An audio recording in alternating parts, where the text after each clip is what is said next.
সূরা হুজুরাতের 10 নম্বর আয়াতে আল্লাহ বলেন, ইন্নামাল মুমিনুনা ইখওয়া ফাআসলিহু বাইনা আখাওয়াইকুম ওয়াত্তাকুল্লাহা লাআল্লাকুম তুরহামুন। মুমিনগণ পরস্পর ভাই ভাই, মুমিনগণ পরস্পর ভাই ভাই। তোমরা ভাই ভাইয়ের মাঝে আপোষে মীমাংসা করে দাও। আল্লাহকে ভয় করো, যাতে তোমাদেরকে দয়া করা হয়, তোমাদের প্রতি রহমত দেওয়া হয়, তোমাদেরকে আল্লাহর পক্ষ থেকে যখন অনুগ্রহ করা হয়, তাই ভাই ভাইয়ে তোমরা মিলিয়ে দাও, সংশোধন করে দাও। এটা হলো আল্লাহর কোরআনের কথা। বিদায় হজের ভাষণে রাসূলুল্লাহ সাল্লাল্লাহু আলাইহি সাল্লাম ভাষণ দিলেন, লম্বা ভাষণ। ইবনে হিশামের মধ্যে ভাষণের একটা অংশ উল্লেখ আছে এইভাবে, রাসূলুল্লাহ সাল্লাল্লাহু আলাইহি সাল্লাম বললেন, ইয়া আইয়ুহান নাস ইসমাউ কওলি ওয়াকিলুহু। হে জনগণ, তোমরা আমার কথা শোনো, তোমরা আমার কথা বুঝো। নবী বিদায় হজের ভাষণে বলছে, হে জনগণ, তোমরা আমার কথা শোনো, তোমরা আমার কথা বুঝো। শোনো, আমি নবী ঘোষণা করছি, আন্না কুল্লা মুসলিমিন আকুন লিল মুসলিম।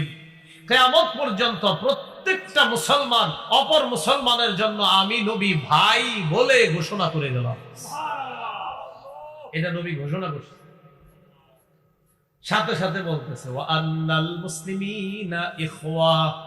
মুসলমানদের সম্পর্ক হবে ভ্রাতৃত্বের। বলেন কিসের? এটাই এই বর্ণনা বলছে। অন্য বর্ণনায় নবীজি বলেছেন, মুসলমানরা কাজাসাদিন ওয়াহিদ, এক দেহের মতো। প্রথমে বলেন তো সম্পর্ক কিসের মতো? ভাই। বলেন কিসের মতো? আর তারা আসলে কিসের মতো? আলাদা না এক দেহের মতো? এখন বাস্তবিক অর্থে দেখেন আমরা এক দেহের মতো আছি কিনা।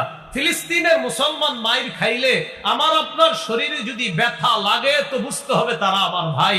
যদি ব্যথা না লাগে তাহলে বুঝতে হবে আমি শুধু দাবি করছি ভাই, কিন্তু আমার দেহে আমি ব্যথা পাই নাই। রাসূল তো বলছে তোমরা এক দেহের মতো।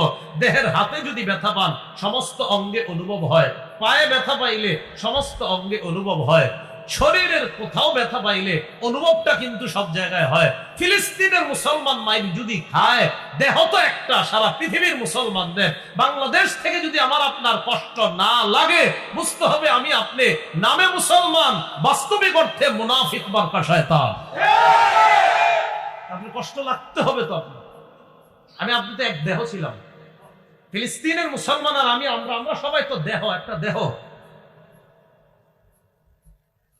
একদিক দিয়ে বলছে ভ্রাতৃত্বের সম্পর্ক, আরেক দিক দিয়ে বলছে দেহ। দেহ, আমার দেহে আঘাত হচ্ছে, আমার শরীরে আঘাত হচ্ছে কিনা এটা একটু চিন্তা করে দেখেন। আমি কতদিন কষ্ট পেয়েছি একটু চিন্তা করে দেখতে হবে। তাহলে কি শিখলাম আমরা? 2 নাম্বার, আমাদের যে ভ্রাতৃত্ব সম্পর্কটা, এই সম্পর্কটা কি শুধু মুখে স্বীকার করলে হবে না, দিল থেকে স্বীকার করতে হবে। হ্যাঁ, দিল থেকে স্বীকার করতে হবে। সহিহ মুসলিমের বর্ণনা, এই হাদিসের মধ্যে আসছে রাসূলুল্লাহ সাল্লাল্লাহু আলাইহি ওয়াসাল্লাম বলেন, লা তাহাসাদু ওয়ালা তানাজাশু ওয়ালা তাবাগাদু ওয়ালা তাদাবারু ওয়ালা ইয়াবি বা'দুকুম আলা বাই'i বা'দিন ওয়াকুনু ইবাদাল্লাহি ইখওয়ানা। এই হাদিসে সুন্দর একটা আজীব কথা বলছে নবী। ভাই শব্দটা আসলে এত সুন্দর এক শব্দ। আপনার উপর একজন রাগ করে আসছে, আপনার মারবে, এক করে দিলাম, ভাই মাইরেন না। ভাই বললে ওর রাগ 100 থেকে 10 হিসাব হবে। ভাই আসলে আজীব এক শব্দ। তো সহিহ মুসলিমের বর্ণনা আপনার 2563 নম্বর হাদিস, 2563। মাদ্রাসার পাঠ্যপুস্তক অনুসারে মোট হাদিস সংখ্যা হবে 3033টা। আর আপনারা যারা পকেটে ওস্তাদ নিয়ে ঘুরেন সে অনুযায়ী 6435 নম্বর হাদিস। মোট হাদিস সংখ্যা হবে 7453টা। যদি এটা বলা আমার জরুরি ছিল না, এরপরে বলে দিলাম, অনেক আবার চেক করে মিলে কিনা। যদি এটা বলা দরকার ছিল, এটা আন্তর্জাতিক ভাবে ফলো করা হয় না, যেটা পকেটে নিয়ে ঘুরেন। হ্যাঁ, এই হাদিসে রাসূলুল্লাহ সাল্লাল্লাহু আলাইহি সাল্লাম বলেন, লা তাহাসাদু, তোমরা পরস্পর হিংসা করো না। ওয়ালা তানাজাসু, তোমরা পরস্পর বিদ্বেষ পোষণ করো না, ধোঁকাবাজি করো না। ওয়ালা তাবাগাদু, পরস্পর বিদ্বেষ পোষণ করো না। ওয়ালা তাদাবারু, একজন আরেকজনের ক্ষতি করার জন্য আড়ালে শত্রুতা করো না। ওয়ালা ইয়াবি' বা'দুকুম আলা বাই'i বা'দিন, একজন আরেকজনের কেনা বেচার উপর আরেকজন কেনা বেচা করবা না। ক্রয় বিক্রয় চলতেছে, এটা কত? 50, ঠিক আছে দেন। মাঝখান দিয়ে গিয়ে বললেন না আমি 60 টাকা দিব, এগুলা বলবেন না।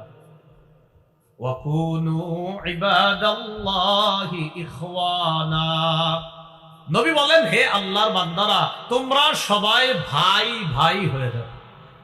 কি বললেন? তোমরা সবাই ভাই ভাই হয়ে যাও। এই কথাটা বলার পর নবী বললেন, আল মুসলিমু আখুল মুসলিম, মুসলমান মুসলমানের ভাই, লা ইয়াহকিরুহু ওয়া লা ইয়াখযুলুহু, মুসলমান মুসলমানকে তুচ্ছ করবে না, অপদস্থ করবে না, লাঞ্ছিত করবে না। এরপর নবী কি সুন্দর কথা বলে দেখেন, বিহাসবি ইমরিইম মিনাশ শাররি আইয়াহকিরা আখাহুল মুসলিম, একজন মানুষ খারাপ হওয়ার জন্য এতটুকু যথেষ্ট, সে তার কোন মুসলমান ভাইকে তুচ্ছ তাচ্ছিল্য করা। এই নিয়ে আপনাকে তুচ্ছ তাচ্ছিল্য করা এতটুকুই যথেষ্ট তার খারাপ হওয়ার জন্য।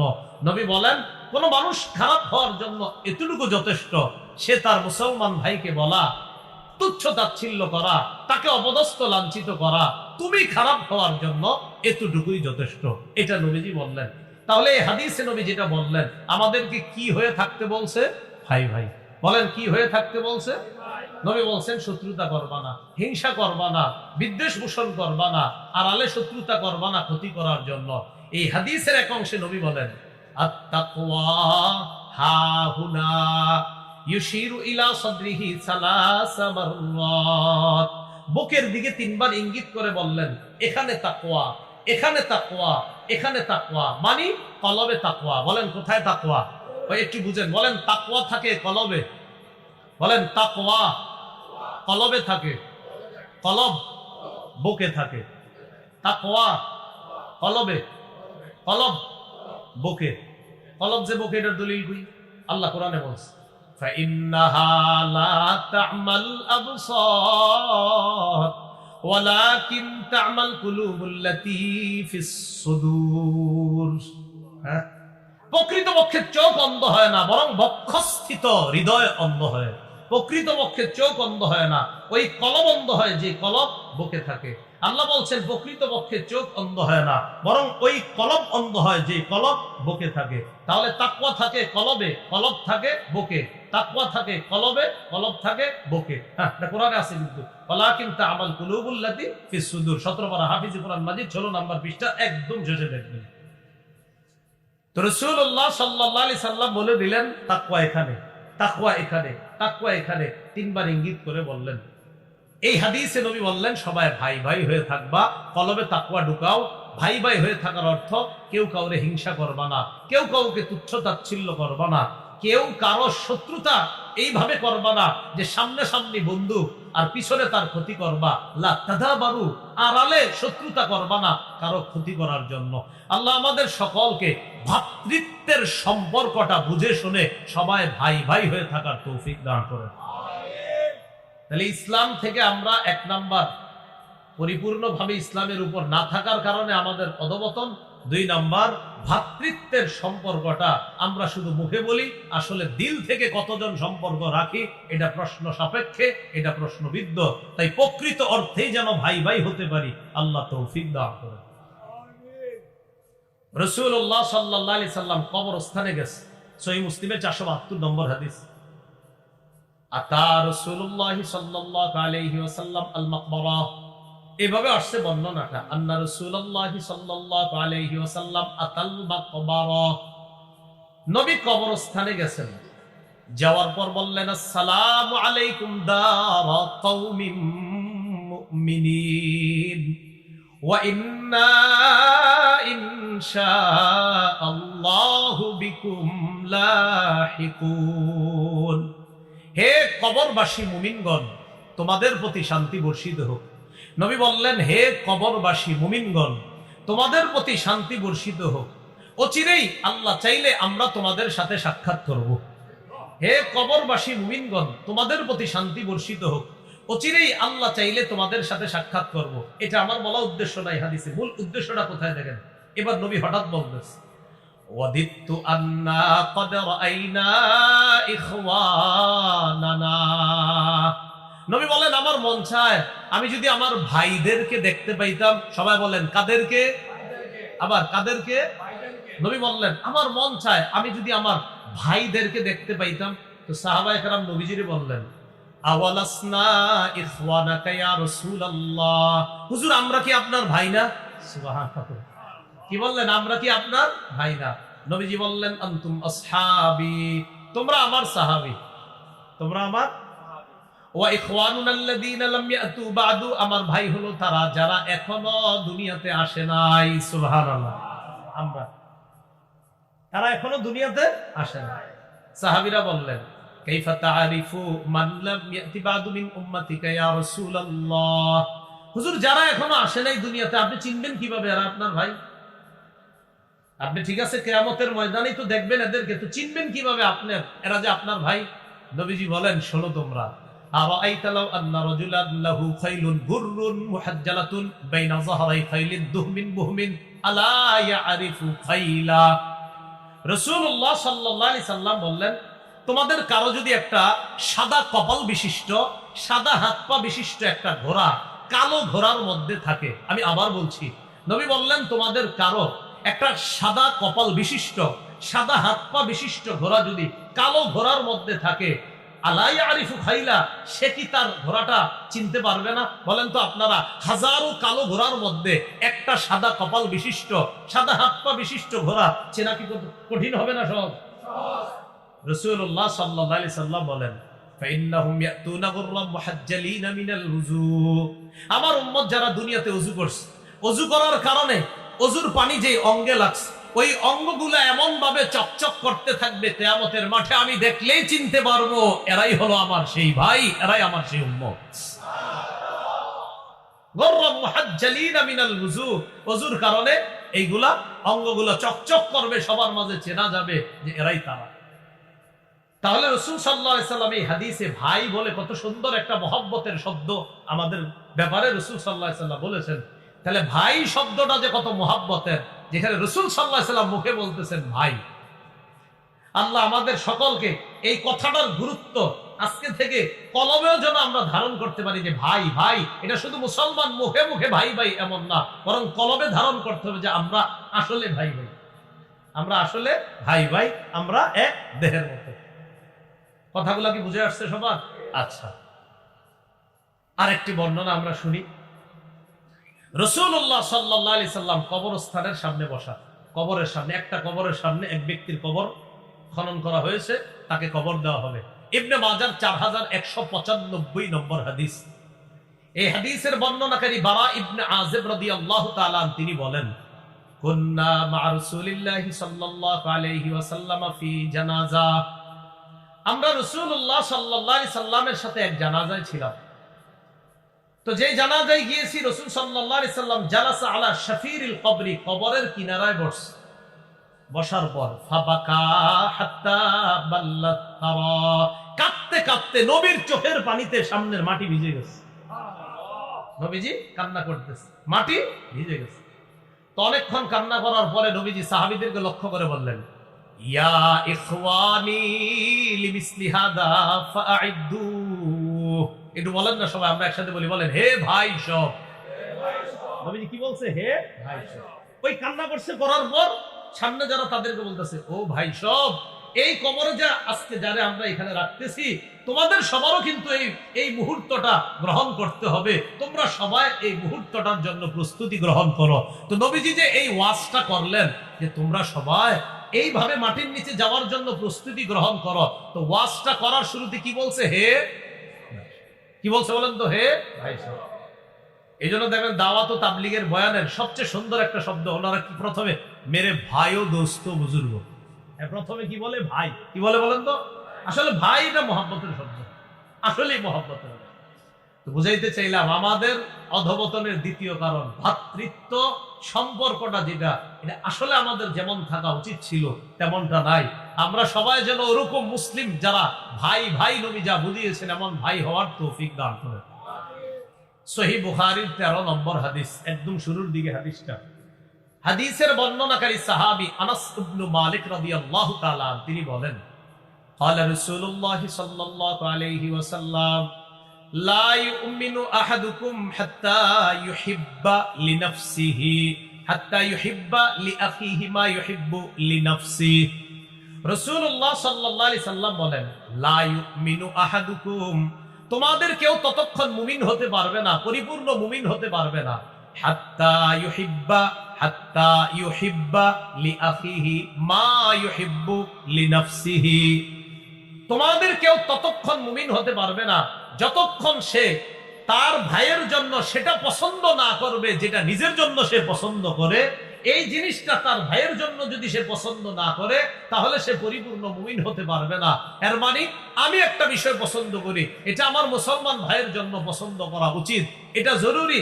আমি মসজিদে গেলাম, যাওয়ার পর এসিটা চলতেছে, কথার কথা ভালো একটা গরমের মধ্যে এসিতে কি আরাম, আমি আরামের জায়গাটা গিয়ে এখন বসে রয়েছি, বাস এমন ভাবে বসে রইলাম যে আমি ডানেও নড়বো না বামেও নড়বো না।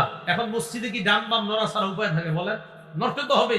কাতার সোজা করতে গেলে হয়তো বলবে ভাই একটু ডানে যাবেন, না একটু বামে যাবেন, না না আমি এনে দাঁড়ায় থাকবো, কারণ এসির বাতাসটা ডাইরেক্ট এখানে আসতেছে। তাহলে আপনি এনে দাঁড়াইলেন কেন? যে না আপনি এদিক দাঁড়াইতে পারেন ওইদিকে, কিন্তু এইখানে আপনি দাঁড়ায় থাকলে কাতারটা ঠিক মতো হচ্ছে না, একটু এদিক সেদিক করতে হবে। তা আপনার কথা হলো না আমি যদি এনতে সরি তাহলে এসির বাতাসও পাবে। আপনার এই মানসিকতা যখন আসবে তো বুঝতে হবে না আপনার মধ্যে ভ্রাতৃত্ব নাই। এতক্ষণ তো আপনি খাইলেন, সমস্যা কেন? আরেকজনকে খাইতে দেন বাতাস। তো এটাই নিজের জন্য যা পছন্দ করবেন অন্যের জন্য সেটা পছন্দ করতে হবে। রাস্তা দিয়ে হাঁটতেছেন, এটা ইট পায়ের নিচে বিধার পর আপনি চিন্তা করলেন আমার পায়ের নিচে ইটটা এটা কে করলো, মানে এই বাড়িওয়ালা ফালায় রাখছে, দাঁড়া তোরা কয়েকজন আস, তোরা এটার উপর। আপনি কি শিওর উনি যে ফালাইছে এটা? এরকমও তো হইতে পারে একটা ট্রাক এই দিক দিয়ে গেছে, ট্রাকের উপর থেকে ইটটা নিচে পড়ছে, তো ওই ইট এখানে পড়ে থাকার কারণে আপনি পায়ের নিচে ব্যথা পাইছেন। এখন আপনি অপেক্ষা আছেন এই বাড়িওয়ালাদের কে কে এই দিক দিয়ে আসবে আর ইট তাদের পায়ে লাগবে, তারাও ব্যথাটা পাবে, অপেক্ষা দিয়েছেন। এই কাজ ভুলেও করেন না, ইট ছড়ায় দেন। বুখারীর বর্ণনা আছে গুফিরা লাহু মা তাকাদ্দামা মিন যামবি, আগের সব গুনাহ মাফ। তাহলে আমাদের অধঃপতনের দ্বিতীয় কারণটা জানলাম, ভ্রাতৃত্ব। আমরা মুখে বলি, অন্তরে এটা আসলে কতটুকু আছে জানি না। 1 নাম্বার ইসলাম থেকে সরে গেছি, 2 নাম্বার ভ্রাতৃত্বের সম্পর্কটা যেভাবে অটুট রাখা দরকার ছিল অটুট রাখতে পারি নাই। আল্লাহ অটুট রাখার তৌফিক দান করেন। 3 নাম্বার বলেন, ছোট খাটো বিষয়ে পারস্পরিক দ্বন্দ্ব সংঘাত। কি বিষয়ে? আমার সাথে একটা বিষয় আগে বলেন, এরপরে বিষয়টা বলি।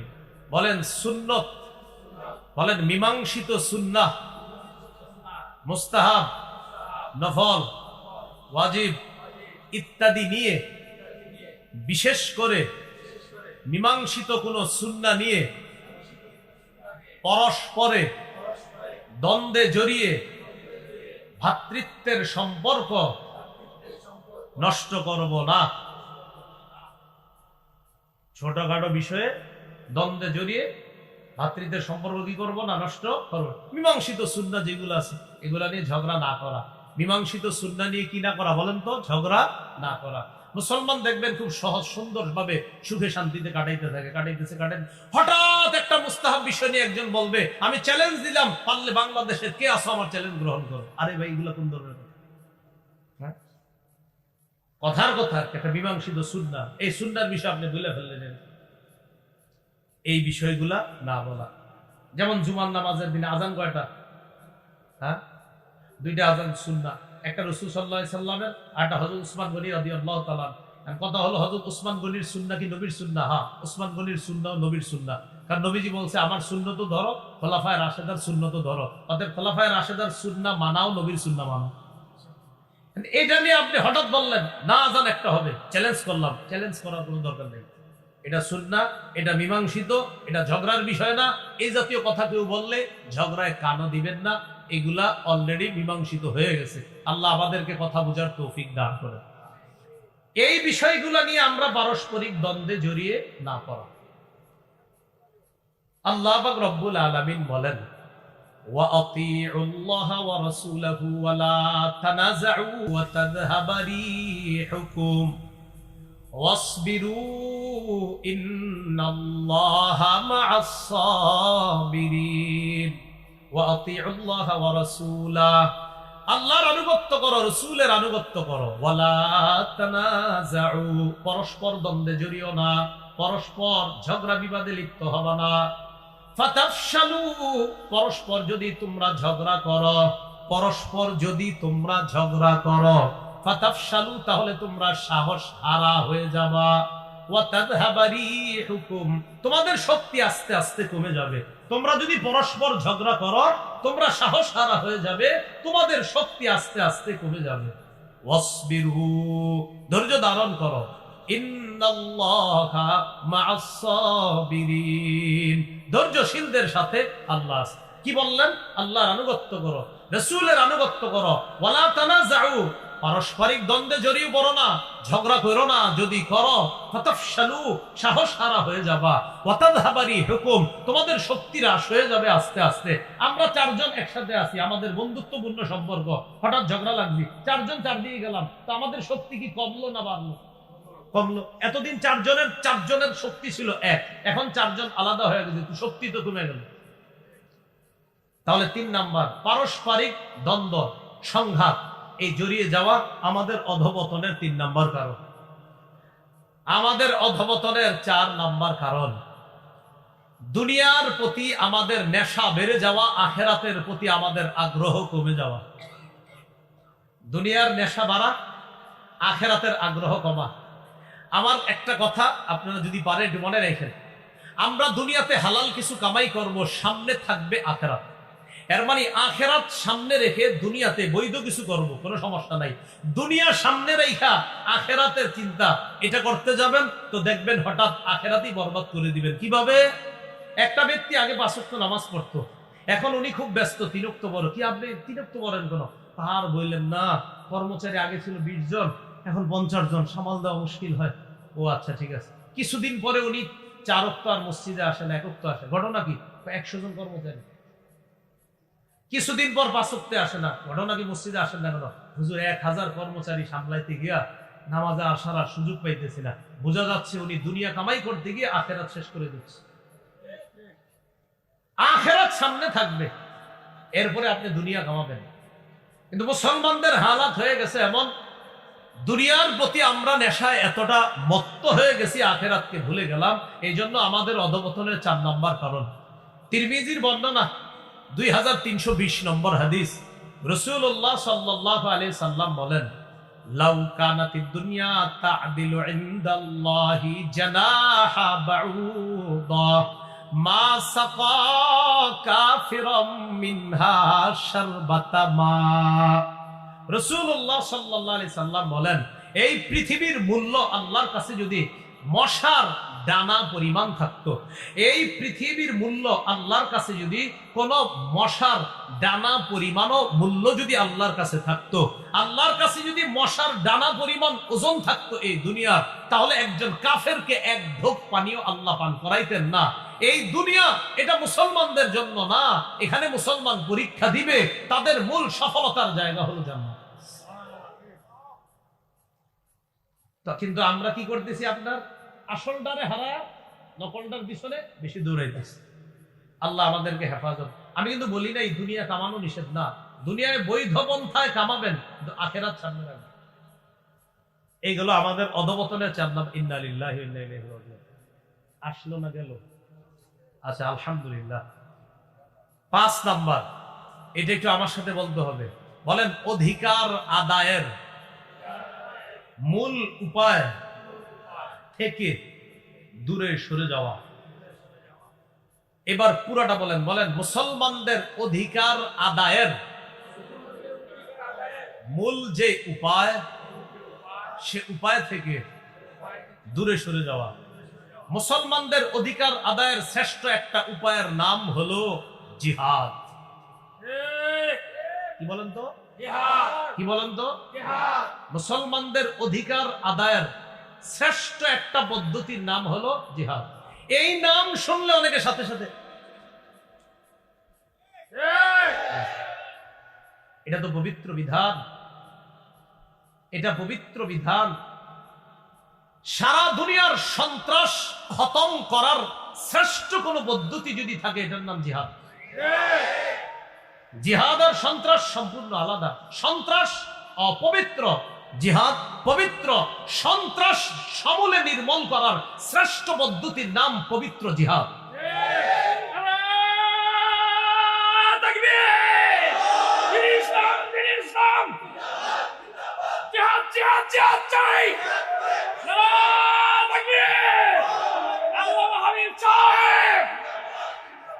এখন বিষয় হলো এই বিষয়গুলো আমরা অন্যদেরকে বুঝাইতে হবে যে সন্ত্রাস আর জিহাদ দুটি শব্দ একদম পুরা রাত দিন পার্থক্য। একটা হলো অপবিত্র আর একটা পবিত্র, এটা বুঝাইতে হবে।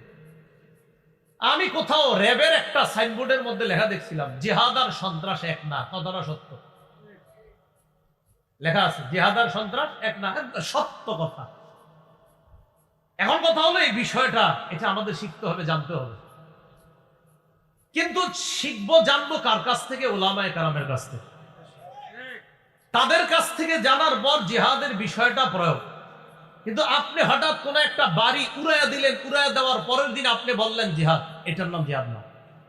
একটা বাড়ি আপনি উড়াইয়া দিচ্ছেন, হঠাৎ রাতের বেলা গিয়ে উড়াইয়া দিচ্ছেন একটা বাড়ি, উড়াইয়া দিয়ে বললেন এটা জিহাদ না।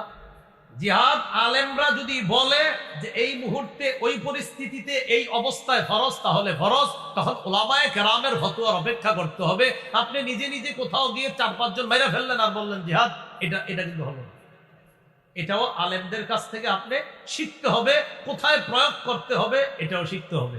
কিন্তু মূল বিষয়টা এটা কিন্তু আপনার মনে রাখতে হবে, মুসলমানদের অধিকার আদায়ের শ্রেষ্ঠ একটা পদ্ধতি, এটার নাম হলো কি? জিহাদ।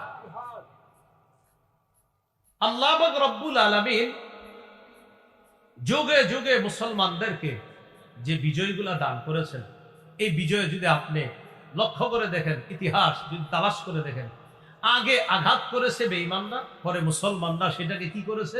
প্রতিহত করেছে। কিন্তু আগে আঘাত তারা করেছে। এই জন্য দুইটা আয়াত সারা জীবন মনে রাখবেন। সূরা তাওবা 38-39 নম্বর আয়াত। আল্লাহ পাক রব্বুল আলামিন বলেন,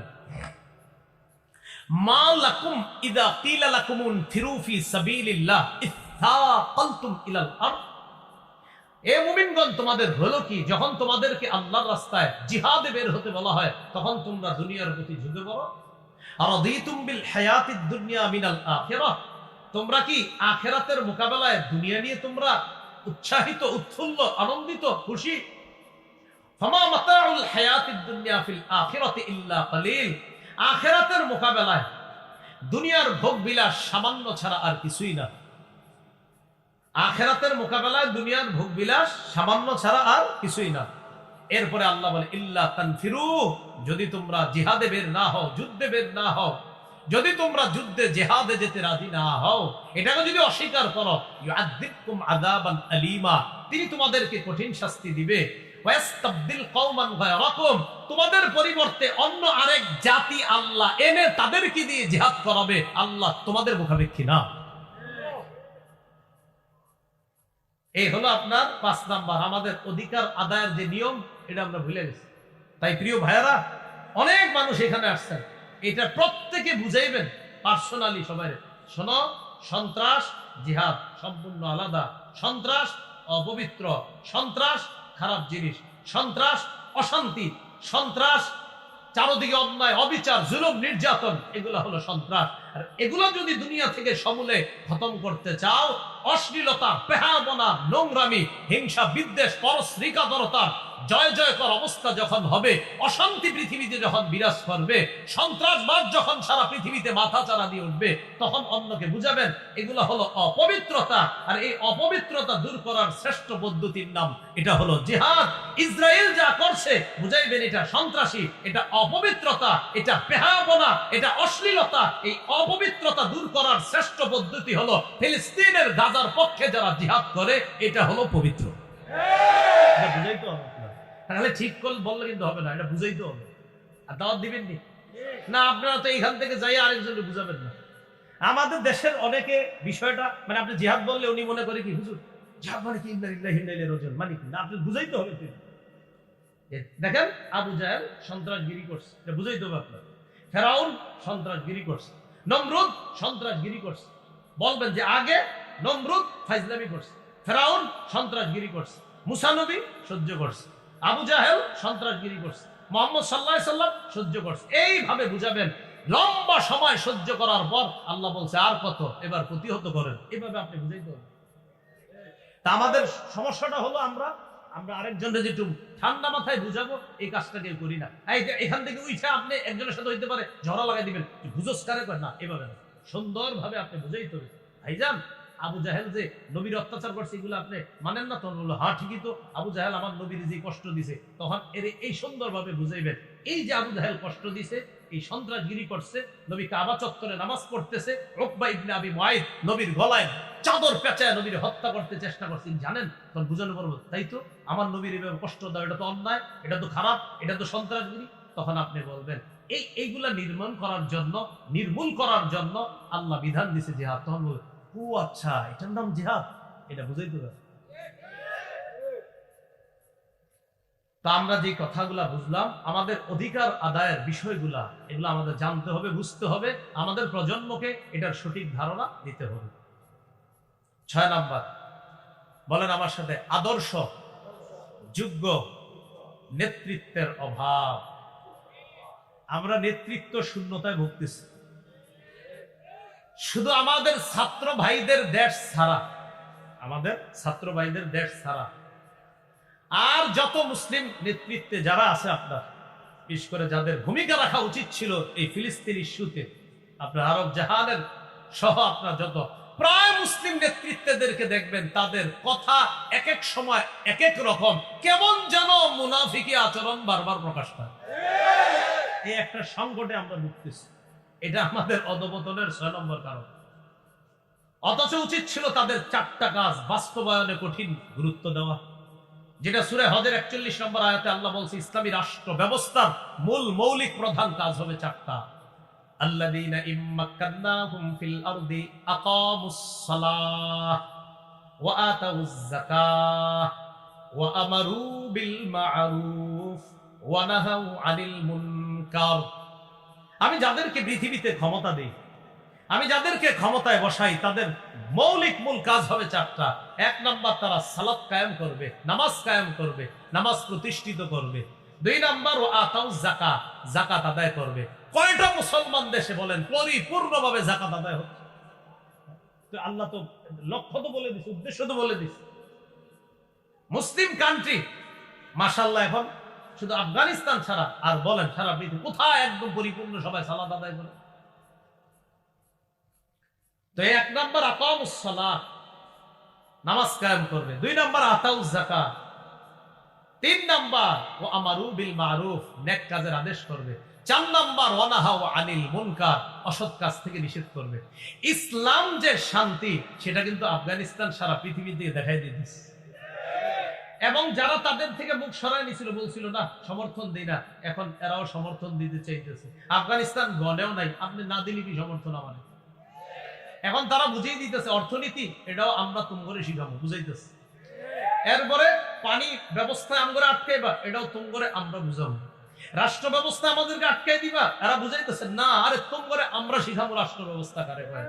অর্থনীতিতে আমাদেরকে আটকাইবা না, অর্থনীতি কারে কয় তো আমরা তোমাদেরকে শিখাবো। আরে মুসলমান তো এমনই ছিল, সারা পৃথিবীকে মুসলমান শিখাবে, মুসলমান অন্যর কাছ থেকে ধার করে শিখতে হবে না, শিখাই দিতেছে, সারা পৃথিবীতে শিখাই দিতেছে। যারা যদি বিরোধিতা করছে না, এরা কয় না এদের কাজ তো দেখা। এখন আস্তে আস্তে কয়েকদিন পরে বলবে জি আপনারাই সেরা, তো সেরাদেরকে সেরা বলবে না কি বলবে? এই জন্য এগুলো ভাবনার বিষয়, এখনো ভাবনার বিষয়। আসলে ইসলাম শান্তি, ইসলাম আসলেই শান্তি। ইসলাম প্রতিষ্ঠিত হলে সব ধর্মের মানুষ শান্তিতে থাকবে। তো 4টা কাজ, নামাজ কায়েম করা, যাকাত প্রতিষ্ঠিত করা, আদায় করা। 3 নাম্বার, নেক কাজের আদেশ করা, অসৎ কাজের নিষেধ করা। এমন একটা যোগ্য নেতৃত্ব আমরা খুঁজতেছি। এ হলো 6 নাম্বার। 7 নাম্বার আমাদের অধঃপতনের কারণ শত্রুকে বন্ধু বানানো। হ্যাঁ, কি বানানো? একটু সবাই আমার দিকে তাকান, দেখেন না, শোনেন, আল্লাহ বইলা দিছে, শোনো, অমুকে তোমার শত্রু বইলা দিছে, একদম চিহ্নিত করছে, অমুকে তোমার শত্রু, অমুকে তোমার শত্রু চিহ্নিত করে দিছে। একটা যদি এরকম হইতো যে আল্লাহ বইলা দেয় নাকি, বইলা দিছে অমুকে, তো এরপর আমি বলতেছি না হ্যাঁ আমার বন্ধু, লাভ হলো। আল্লাহ বইলা দিছে অমুকে শত্রু, আমি বলতেছি না বন্ধু, তো কি হইল? সূরা মাইদার 51 নম্বর আয়াতে আল্লাহ বলেন, ইয়া আইয়ুহাল্লাযীনা আমানু লা তাত্তাখিযুল ইয়াহুদা ওয়ান নাসারা আউলিয়া। হে ঈমানদারগণ, তোমরা ইহুদি খ্রিস্টানদেরকে অভিভাবক রূপে গ্রহণ করবা না, বন্ধু রূপে গ্রহণ করবা না। অভিভাবক রূপে বললে চমৎকার ব্যাখ্যা হয়। ইহুদি খ্রিস্টানদেরকে যদি অভিভাবক বানাও, এরা অভিভাবক সাইজা তোমাদের উপরে যত আকাম আছে সব চাপাবে। অভিভাবক বানাও। কি বানাও? অভিভাবক। দেখবেন আমার একটা আলোচনা আছে রমজানের আগে, যে ওই যে ইয়ানি আপনার কি জানি গেল 31st নাইট, এটারে কেন্দ্র করে একটা আলোচনা করেছিলাম যে এদেরকে অভিভাবক বানাইলে আমাদের ক্ষতি কি কি, সেখানে 10টা আলোচনা করেছিলাম। সম্ভবত আপনাদের কিশোরগঞ্জের কোথাও বয়ানটা করেছি, এটা দেখছে অনেকে, আলোচনাটা আছে। তো ওখানে আলোচনা করেছিলাম এদেরকে বন্ধু বানানোর আমাদের কি কি ক্ষতি, একদম কোরআন সুন্নাহ থেকে প্রমাণ করেছি যে আমাদের এই ক্ষতি আমাদের উপর চাপাই দিছে না। করিমগঞ্জ। আচ্ছা, তো এই হলো আপনার 7 নাম্বার, যাদেরকে শত্রু হিসেবে চিনাই দিছে আল্লাহ, আমরা কই বন্ধু। বলেন আটো সাটো ছোটখাটো পোশাক পরা, এগুলো মুসলিম মেয়েদের কালচার? যারা বন্ধু বানাইছেন হেরা চাপাই দিছে না, ওইগুলো পরো, কইরা বলবা এটা আমার ব্যক্তি স্বাধীনতা, শিখিয়ে দিছে। আপনি হাঁটুর উপরে প্যান্ট পরবেন, প্যান্ট পরার পর রাস্তায় হাঁটবেন, আপনি ইমাম সাহেব বলবে এই মিয়া তোমার বয়স 25 বছর, এটা কি পড়ছো? হুজুর এটা আমার ব্যক্তি স্বাধীনতা। এটা কে শিখাইছে? বন্ধুরা শিখাই দিছে। কিছু কইলেই কইবা ব্যক্তি স্বাধীনতা। আল্লাহ আমাদেরকে বুঝার তৌফিক দান করেন। তাহলে 7 নাম্বার, শত্রুকে বন্ধু বানাইছে, অধঃপতনের এলো 7 নাম্বার কারণ। আমাদের অধঃপতনের 8 নাম্বার কারণ, যথাযথ মুসলমানদের একটা যথাযথ শুরা ব্যবস্থা না থাকা। শুরা ব্যবস্থা, যারা পরামর্শ করে আমাদেরকে কিছু বলবে আর আমরা এটা সবাই মেনে নিব, এই জাতীয় একটা শূন্যতা আমরা ভুগতেছি। আমরা মাঝে মাঝে অপেক্ষা করি, এই মনে হয় মুসলমানরা একসাথে হয়ে ফিলিস্তিনের ব্যাপারটা সমাধান করবে, 3 দিন পরে দেখি না ওই জায়গায় কোনো ঘাপলা ছিল। হ্যাঁ, মানে এই সমাধান হয়ে হয়ে গেছে মনে হয় না, পরে চিন্তা করে দিন না হুদাই এনে ঘটনা অন্য কিছু ঘটে গেছে। এই যে শুরা ব্যবস্থা যথাযথ, এটা আমাদের নাই। সূরা আলী ইমরানের 159 নম্বর আয়াতে আল্লাহ বলছেন শাবিরহুম ফিল আমর, তাদের সাথে মাশওয়ারা করে কাজ করবেন। এটা ইসলামী রাষ্ট্র ব্যবস্থা হলে ওই ব্যবস্থাগুলো খুব সুন্দর হয়। এই হলো আমাদের অধঃপতনের 8টি কারণ বললাম, যেটা বললাম। এবার আসেন সূরা হুজুরাতের 2 নম্বর আয়াত, যেটা শুরুতে বলেছিলাম, নবীর আওয়াজের উপর নিজেদের আওয়াজ উঁচু করবা না, জোর গলায় কথা বলবা না।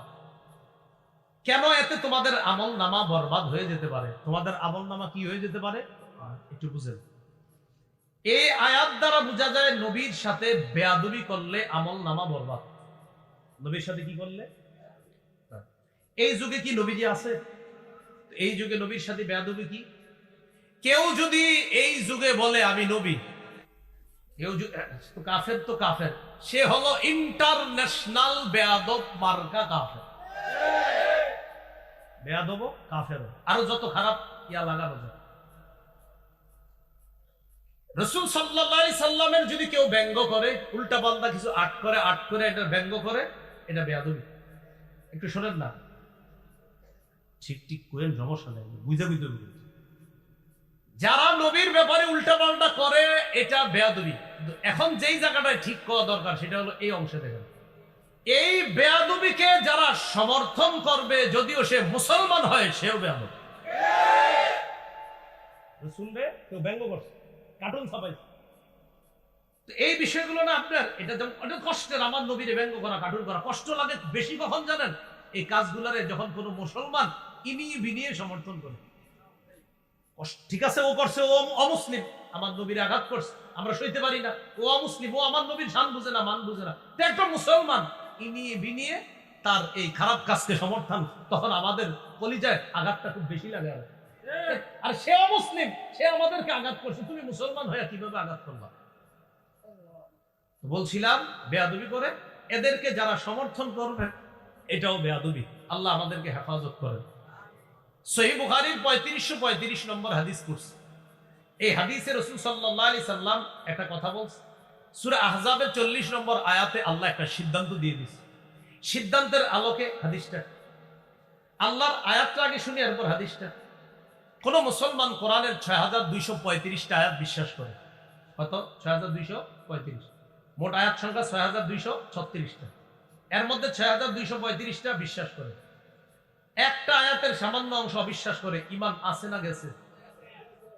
সূরা আহজাবের 40 নম্বর আয়াতে আল্লাহ বলেন, মা কানা মুহাম্মাদুন আবা আহাদিন মিন রিজালিকুম, মুহাম্মদ সাল্লাল্লাহু আলাইহি সাল্লাম তোমাদের কোন শাবালক পুরুষের পিতা নন, ওয়ালাকিন রাসূলুল্লাহ, তবে তিনি আল্লাহর রাসূল। এতটুকু বিশ্বাস করে। ওয়া খাতামান নবিয়্যিন, এবং শেষ নবী। এই জায়গায় আসলে অনেকে তারা নিজেদেরকে বলে মুসলমান, আবার কালিমাও লেখে আমাদের কালিমা ছাড়াও এই কালিমা লেখা রাখে, কালিমায় আর নামে প্রমাণ করে আমরা মুসলমান। খাতামান নবিয়্যিনের অনুবাদ যদি জিজ্ঞাসা করেন, আপনারা বলবে আসেন এক কাপ চা খান। কি খান? কেন চা কেন খাবো? অনুবাদ বলে দিলি তো হয়। না, আসেন না, ভিতরে আসেন।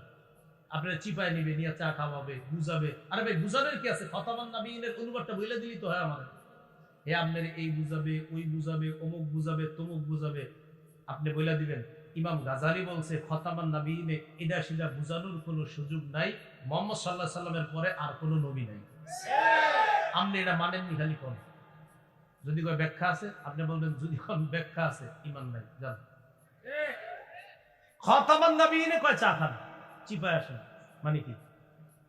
খাতামান নবিয়্যিন মুহাম্মদ সাল্লাল্লাহু আলাইহি সাল্লাম শেষ নবী। বলেন মুহাম্মদ সাল্লাল্লাহু আলাইহি সাল্লাম সবাই বলেন মুহাম্মদ সাল্লাল্লাহু আলাইহি সাল্লাম শেষ নবী। এটা আবার ব্যাখ্যা কি? ইমাম গাজালি বলছেন ব্যাখ্যার কোনো সুযোগ নাই, মুহাম্মদ সাল্লাল্লাহু আলাইহি সাল্লামের পরে আর কোনো নবী নেই। এর ব্যাখ্যা দেখার কোনো দরকার নেই। অতএব কেউ যদি আপনাদেরকে বলে একটু ব্যাখ্যা আছে, ব্যাখ্যা করতে যাই, শোনাইতে যাই, আপনি বলবেন রাখেন। সহিহ বুখারীর 3535 মানে 3535 নম্বর হাদিসে রাসূল সাল্লাল্লাহু আলাইহি সাল্লাম বলেন, ইন্না মাসালি ওয়া মাসালাল আমবিয়া'i কামাসালি রাজুলিন বানা বাইতান ফাআহসানা ওয়া আজমালা ইল্লা মাওদিআ লাবিনাতিন ফি জাওিয়া। রাসূলুল্লাহ সাল্লাল্লাহু আলাইহি সাল্লাম বলেন, আমার আর আমার পূর্ববর্তী নবীদের দৃষ্টান্ত এমন এক ব্যক্তির মতো, যে ব্যক্তি একটি ঘর বানিয়েছে, ঘরটি সুন্দরভাবে সাজিয়েছে, ঘরের কোনায় একটা ইটের জায়গা পরিমাণ ফাঁকা আছে। আপনারা বলেন তো, ঘর সমাপ্ত না অসমাপ্ত? জনগণ ঘরটা তওয়াফ করতে যায়, মানে তওয়াফ বলতে ঘরের আশেপাশে ঘুরতে যায়। এই জায়গায় তওয়াফ মানে আবার ওই কাবার তওয়াফ না, এই তওয়াফ মানে ঘোরা, ঘরের আশেপাশে ঘুরতে যায়। ঘুরতে যাওয়ার পর আশ্চর্য হয়, কেন একটা ইট কেন লাগানো হলো না, এখন এত সুন্দর ঘর। বলে আচ্ছা ইটটা কেন লাগানো হলো না? এটা বলতে থাকে সবাই। নবীজি বলেন, ফাআনাল লাবিনা, শোনো, আমার পূর্বে ঈসা নবী পর্যন্ত, আদম থেকে ঈসা পর্যন্ত নবুয়তের ঘর আল্লাহ সাজাইছে সুন্দর করে। একটা ইটের জায়গা ফাঁকা, সেই ইটটা হলাম আমি, নবী মুহাম্মদ সাল্লাল্লাহু আলাইহি সাল্লাম।